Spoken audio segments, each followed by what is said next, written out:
Sahabat Masti Kinerja, pada pagi hari ini saya ingin berbagi satu pengalaman penting di mana saya melihat bahwa beberapa sahabat-sahabat saya yang berada pada posisi HR sering sekali mengeluhkan bahwa biaya-biaya training mereka itu begitu besarnya tetapi tidak memberikan dampak yang positif terhadap peningkatan kinerja setelah mereka kembali mengikuti program-program training yang diadakan oleh perusahaan.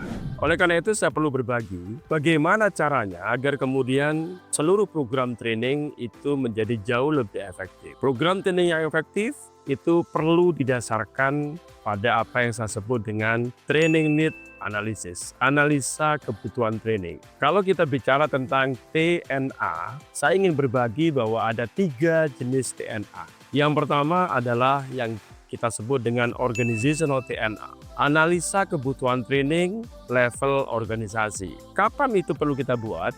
Pada saat organisasi memang berubah haluan. Bisa saja visi dan misinya berubah karena tantangan lingkungan yang dinamis. Karena visi dan misinya berubah, maka organisasi perlu melihat kembali pengetahuan, keterampilan, dan sikap seperti apa yang dibutuhkan untuk menjawab tantangan organisasi yang berubah tersebut. Yang kedua adalah yang kita sebut dengan TAS TNA. TAS TNA itu perlu kita buat pada saat terjadi perubahan struktur organisasi. Perubahan struktur organisasi itu akan menyebabkan bisnis proses berubah, akan merubah juga job desk masing-masing orang di dalam organisasi. Pada saat job desk itu berubah, maka perlu diidentifikasi pengetahuan, keterampilan, dan sikap yang dibutuhkan sehingga kemudian anggota tim kita tetap kompeten di dalam menghadapi perubahan itu. Dan terakhir adalah